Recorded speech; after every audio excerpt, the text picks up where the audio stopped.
This is the Extra Point Podcast from Arizona's family. Well, Arizona State's basketball season coming to a conclusion over the weekend in Denver, Colorado. Bobby Hurley, one more year left on his contract, and a lot of questions right now about the future. So let's talk to a man who I think he can predict the future. The Athletic, Doug Haller of The Athletic. Great to see you, man. First of all, how are you doing? What's the state of Doug Haller right now? Hey, Mark, appreciate you having me. I'm doing well. It's a busy time. I think, people know my role has changed at The Athletic. So instead of just focusing on Arizona State, I'm kind of focusing on the Sun, doing a lot of stuff with the Suns and the Cardinals as well. So it's a busy time, but it's been good. Yeah, it's every time I go somewhere, I see you. I thought I was running around, and then I'm like, I think Doug's got me beat. So, but ASU has been your wheelhouse. You've been there forever. You've broken stories, and I mean, not forever. I don't want to make you sound too old. But at this point, Sun Devil basketball, in my opinion, I think they're in a decent place. What do you feel like is the state of Sun Devil basketball right now? Well, yeah, I mean, you look at Bobby Hurley just finished his 8th season. 3 NCAA tournaments, really 4 if you count the COVID year, which I think you should in this case. Mark, people ask me all the time, shouldn't this program be competing for Sweet 16s? And I'm like, well, tell me the last time they've done that. It's been since Bill Frieder was here, and I believe that was 1994, 95. So, I think the program is right where it needs, where it's always been. It's been a bubble program, a basketball program that has, when it starts a season, I think that's the baseline, that NCAA tournament line. With a few good wins, they make it. With a few bad losses, they don't. I think Bobby's elevated in some regards. He's given it a national presence just based on who he is and what he's done in his career. I think they've brought in good players, but there are obstacles for this program. It's not an easy job. And I think Bobby, for what he's done over 8 years, has done a good job to keep it where it is. How much of an issue do you think it is right now that he only has that 1 year left on his contract? It's the reason we're having this conversation. It's the reason everyone in the Valley, the media is talking about it. When you let a coach go down to where he only has a year left on his contract, that's a statement by the university. They won't come out and say that, but they've been in wait and see mode about whether or not they should extend Bobby. And what it does is it kind of handcuffs Bobby as a coach, particularly in recruiting, because when you go out and recruit kids these days, they want to know, are you going to be my coach? Are you going to be around even with the transfer portal? And Bobby doesn't have that assurance. So, when you let it, he really should have been extended probably earlier this season when they got off to a good start. That would have been a great time, maybe before that. But when you let it go this long, it creates problems. It sends a message to, I don't know this. I haven't had this conversation with Bobby, but I would imagine it sends the message to him that he's not, totally confident that he's wanted. I mean, if I were a coach and I was kind of dangling like that with 1 year on my contract, that's the message it would send me. It creates this discussion that really is not beneficial for Arizona State basketball. Well, and you look at the state of just the Pac-12 right now, and you don't know if it's going to be here tomorrow. So how much do you think the current state of what conference Arizona State is in factors into their basketball coach's contract? That's a great question. I don't know if it factors much into the situation. I mean, gosh, it seems like all of college athletics is kind of in a fluid situation, and particularly the Pac-12. And it's a great point. I mean, there's just so much unknown. There's been a lot of speculation about going to the Big 12. As long as I've been around Michael Crow and Ray Anderson, I remember I floated that question to Ray Anderson, Mark, probably 5 or 6 years ago. And I just brought it up and say, some people think that Arizona State would be better suited in the Big 12. And if I remember correctly, he didn't even let me get the full sentence out. And he said no. I did, in a conversation I had with Michael Crow, I don't know, maybe 3 or 4 months ago, asked him the same question. And he said, we consider ourselves a West Coast school. This is kind of where we belong. And I just think, Arizona State has always been loyal, or Michael Crow in particular has always been loyal. He stuck beside Larry Scott for a long time, maybe too long. So I think the conference would really have to crumble for them to look elsewhere. Now, I kind of feel like the house is on fire. And this is, I'm not in there every day working with the Pac-12, seeing what they see, but I look at as far as just a basketball conference, and you've got a matchup with Kansas every year. You've got a matchup with TCU. You've got a matchup with Houston. And that's just basketball. And I think the Pac-12, I mean, for me, the writing is on the wall that two more schools at least are going to leave the Pac-12. Do you feel the same way? Is the house on fire? Should you run outside the house if you're a Pac-12 school member inside the house right now? Well, I don't know the answer to that, but I do know that you need to learn lessons from your experiences, and USC and UCLA's departure caught everyone by surprise. The two California schools, the two anchor schools in the Pac-12 did what was best for them. And it would be naive to think that no one else is going to do that no one else is going to follow suit. So when everyone says, and it's kind of odd that the Arizona president, spoke to so many media outlets, The Athletic included, with a message of solidarity. I think you just have to take that for what it is. And that's just words, a message for right now, because when it comes down to it, every school should be looking in their own self-interest.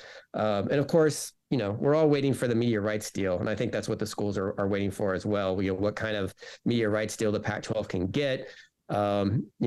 If you believe what's being reported, and there's a lot of stuff out there, it doesn't look great for the Pac-12, but, I think, if they get a good deal, I think there's a good chance the conference sticks together. If it's not a great deal, I think, it might be possible to see one or two schools leave, and then who knows what happens. I mean, you've heard reports and with the, different issues, different HR issues, that Ray Anderson and Bobby Hurley do not have the greatest relationship. When you look at that, how much do you think that factors in the fact that he's not been extended? I don't know how much it factors into him not being extended. I do know that what you said is true. They have not had the best relationship, and it goes back to the situation a few years ago with Bart Ware, the prominent booster who was accused of acting inappropriately toward various wives within the program, an associate athletic director's wife, Bobby Hurley's wife. And when it was brought to the attention, reportedly, we don't have this is all still being kind of ironed out. But Ray Anderson did not act quickly enough and appeared to side with the booster over the concerns of what was being presented to him. Now, the only thing we know as a fact is that Arizona State did issue a statement saying that Ray Anderson should have acted a little more quickly than what he did, which is pretty, which isn't great.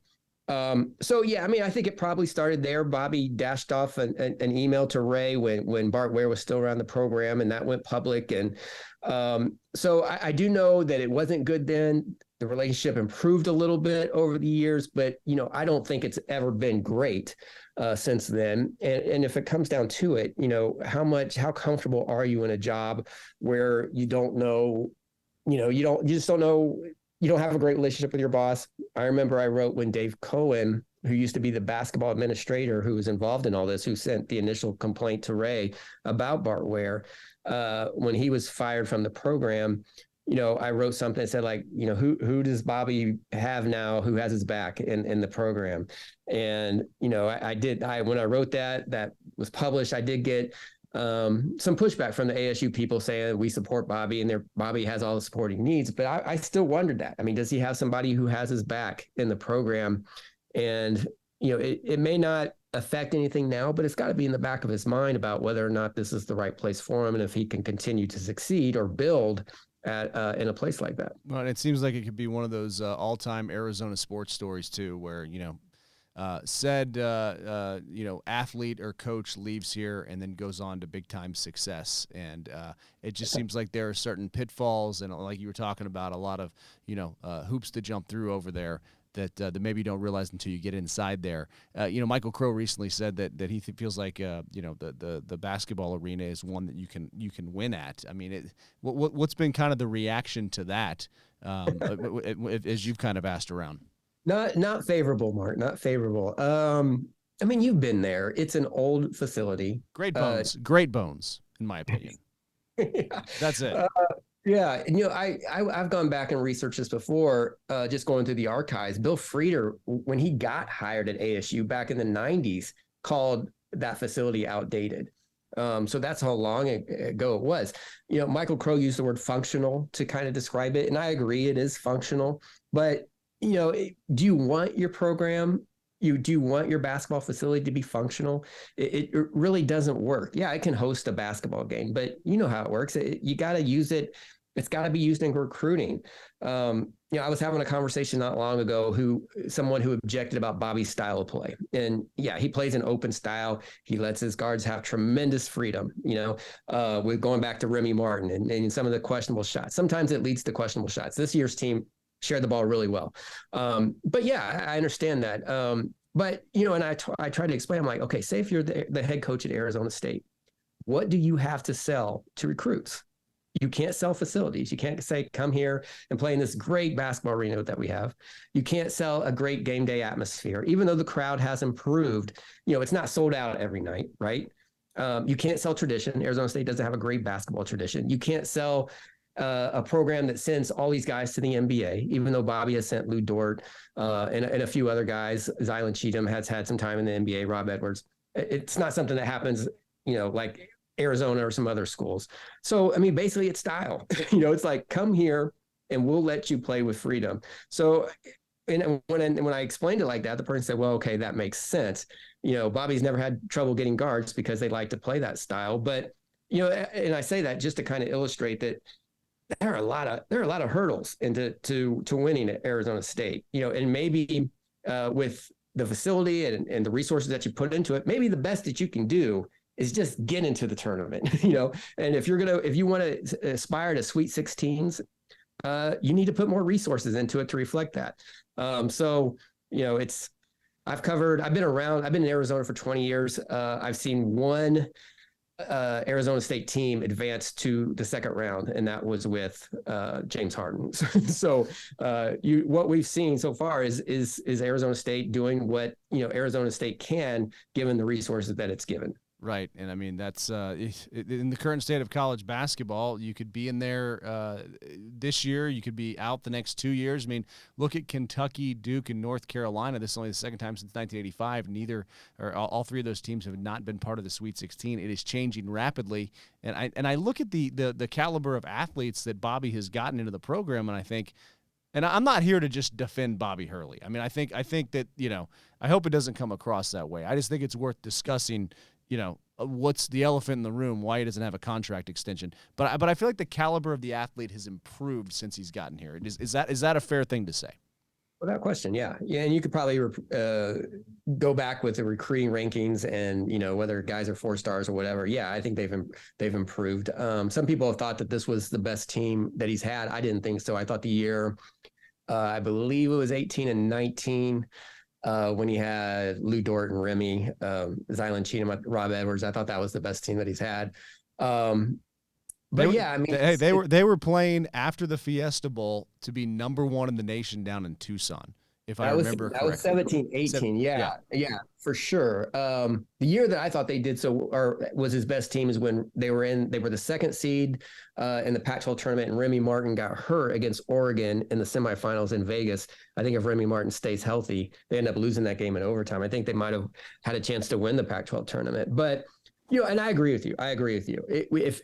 If Bobby, going into this tournament, I think it was reasonable to say, okay, has Arizona State done as much as it can with Bobby, given the fact that they finished playing their best basketball, which is what every coach wants, that they, had a decent showing in the Pac-12 tournament. They won the games that they needed to win. They beat Arizona before that.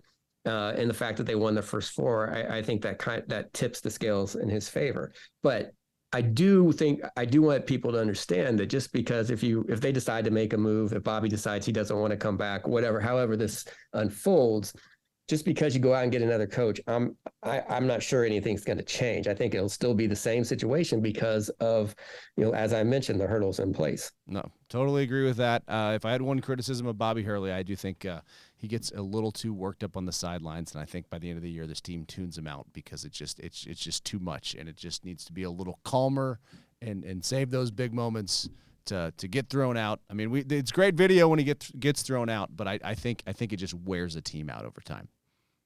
He has come pretty far from where he was. I don't know if you remember when he first got here. I mean, he was kind of like a baseball, like a manager in baseball arguing with an umpire, with his hat turned backwards and, the old Earl Weaver days. But yeah, I think he's come around. I don't know if it affects the players. I don't know. I don't know if I've ever asked him. Well, I haven't asked him recently. So, but I know he's made a lot of improvement in that area. All right, so we turn our attention to another one of your interests, another place that you go, and I wish I had better news, but yeah, we got to kind of dive into what's wrong with the Suns. I guess level of concern right now. I put out a Twitter poll, and is your level of concern high, medium, low, or quit being dramatic? Where would you be on that scale right now if you're looking at the Suns and the week ahead, and if they can stay out of the play-in? Yeah, it's growing. I would say medium. What are they, 2-4 without Kevin Durant?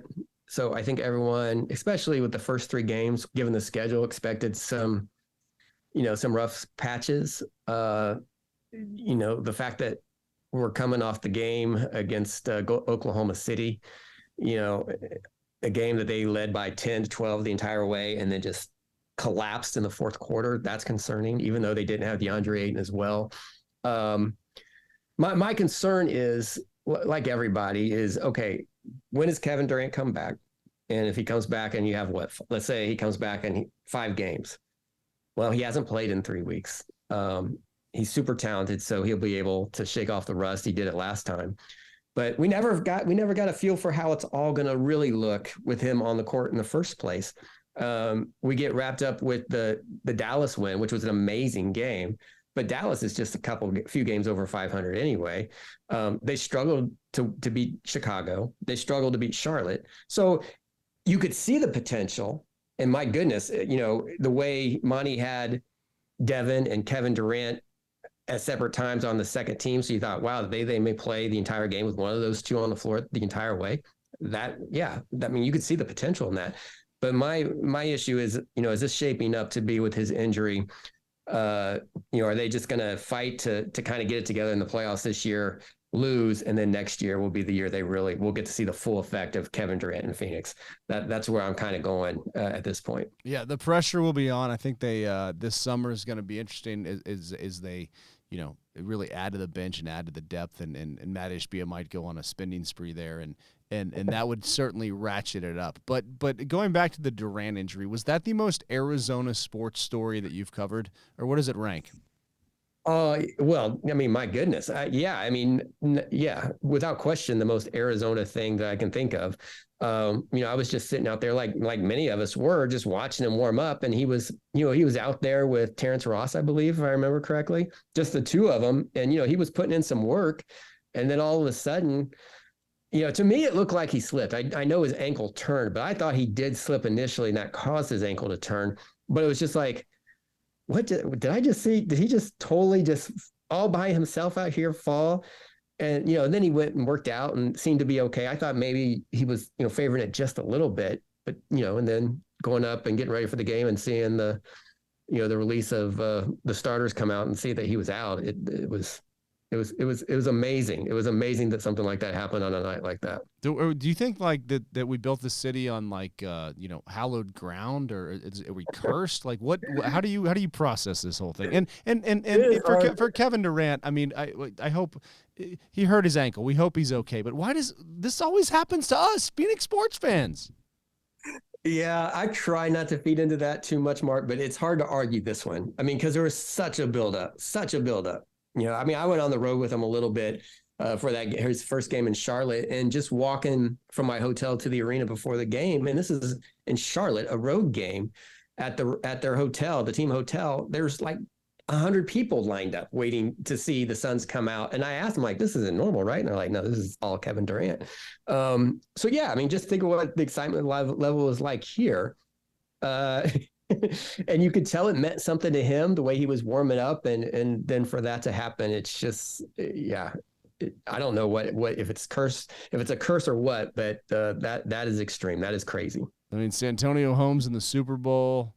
You could go shot heard around the world in 1976, and they lost to the Celtics. You could go I mean, the Zach Greinke first game where it all kind of went south. I mean, we could be here. Maybe this is another podcast. Game 7 last year against Dallas. What was that? Right. That's still unbelievable to me. The fact, not that they lost, just how they lost. The fact it was 30 points in the first half. That's crazy. Do you think we'll ever get an explanation of what happened? There's a strict code of silence. It just seems like a brotherhood there. Jay Crowder wouldn't even talk about it when he went to Milwaukee. Yeah, you're right. There's a little bit, Jay Crowder saying that he gave his word that he wouldn't, disclose too much. There seems to be something more there for sure. Whether or not I think we'll find out at some point. Steve Nash getting body checked. We didn't mention that one against the Spurs in San Antonio. I was also in the building for that one. So yeah, maybe it's me. I don't know. Were you there for Ronick's broken jaw back in the 90s for the Coyotes against the Blues? No, that predates me. I was not here for that one. All right. What about the Rose Bowl where ASU had the Rose Bowl one, and then Joe Germain from Mesa Mountain View High School beats the Sun Devils? Yeah, I've watched that one several times. I was not here for that. I've watched it several times. I watched it with Danny Gonzalez, the former ASU defensive coordinator. We went through that final few minutes. A lot of people thought Arizona State, kind of went into prevent defense. He didn't think so. He thought they still tried to get pressure on the quarterback. But yeah, it just seems like they can never, outside of the Diamondbacks, when they beat the Yankees in 2001. So other than that, yeah, bad luck. All right. Well, that's all stuff to write about in The Athletic. And will you be covering the NFL owners meetings next week? And what do you expect? What kind of news do you expect to come for the Cardinals as all the NFL comes to town? It's a great question. I do have a credential for that. I don't know what my role will be. I still think from, Michael Bidwill, we still need to find out his reaction to the Players Association survey. And, because that was, I wouldn't say shocking, the poor marks. I'm talking about the Cardinals got, the survey, what I'm talking about? Absolutely. Yeah. And then Byron Murphy this weekend said, now it's all you can eat with the Vikings. And here's the thing. I mean, and it is a bad look. But I do think Michael Bidwell here, for being fair, just helped lead, the Super Bowl effort and the economic impact, and really brought a great thing to Arizona. So the blowback he's getting here, it doesn't look good, but I think we're discounting what the Super Bowl just did for Arizona. Well, yeah, no question. It was an amazing event, and of course he's right in the middle of that. So, you're right, no doubt about that. It's not a good look. I think it would just be interesting to hear how he responds to that. No, I totally agree, and I think that changes are going to have to be made with the facility, and I do wonder if there will be a whole, everybody come in and we'll give everybody a meal, show everybody how we eat, and we will hear a lot of players talking about, I just had a great meal over at work. and fix the weight room floor. We can't have players in the weight room tripping over the floor. I guess that was a problem. But yeah, and Jonathan Gannon was asked about it. I wasn't there, but he was asked about it, and he said that part of the conversations that he had with Cardinals leadership was getting a fresh set of eyes on things, and sometimes that makes a big difference. So so changes could be on the way, and we just don't know about it. Yeah, I don't think I'm kind of bracing for impact this next year that things won't go. Well, based on the free agency, what they've done in free agency, which hasn't been a whole lot, I'm bracing for not a very good season next season. But what do you think still could be done in free agency to maybe change that narrative a little bit? Well, no, I agree with what you said. And I think a part of that is with Kyler Murray's situation, not knowing when he'll be back, not wanting to rush his recovery from the ACL injury. So, if you think he might be down a month into next season, it makes sense to go slow. And it seems like they're really taking strides to, not overspend right now, to fill in slots with guys that they know that they can depend on, maybe who has not proven themselves at a high level in the NFL, but maybe has a little bit more upside that they're willing to bet on. So I think that's probably the smart approach given, Kyler's situation and given all the needs. My goodness, I just did a mock draft for The Athletic where I went through and picked at every spot all 8 draft selections who the Cardinals should take. after the first couple, it's hard because they have so many needs. I mean, pass rushing, corner. If DeAndre Hopkins gets traded, receiver. Offensive line, always. They just have so many needs. I don't know. They're not going to be able to cover it all in one draft. I don't think so. I think it's smart that they're taking this type of approach and not kind of, going all in on a couple players, because I just don't think it'll make a difference. They need the long-term view at this point. Did you have the draft board there in your like living room? Were you going through it like a GM? I had my big board up in the living room, of course. Best available. Yeah. No, I probably spent more time on that than I've spent on any story. Like it was like on day 3, I'm like, okay, I just have got to get this done. And I know a lot of people, I end up, should they trade? Should they not trade? I think it makes sense to trade, Mark, obviously, if you could get more draft selections, build your team. But I'm a big fan of Will Anderson. I feel like if there's a talent like that available and you have a chance to grab him, maybe you should grab him and worry about everything else later. So it'll be interesting to see if they make a move or if they stay at 3, because I think they have a chance to get a great player. Yeah, no, totally agree with that one. So what's the next big story coming out? What other projects are you working on over there at The Athletic? A few things. One, I'll be monitoring just the Bobby Hurley situation, which I imagine there'll be some sort of resolution soon. You would think if they're going to extend him, this would be the week to do it. And there's going to be some other college basketball jobs opening. Will Bobby's name? I know his name's already been floated for the Providence job. I can't see that happening, because I can't see Bobby going to a conference and going against his brother twice a year and recruited against him. Dan being at UConn. So probably just that, some other NFL draft stuff, and of course, the Suns. I have some things coming up, but just don't want to reveal them quite yet. No, we will be watching, listening, monitoring your Twitter. We appreciate the time, and stay safe out there as you go from thing to thing to thing. All right, Mark. I appreciate you having me. The Extra Point Podcast is a production of 3TV, CBS 5, and azfamily.com in Phoenix, Arizona.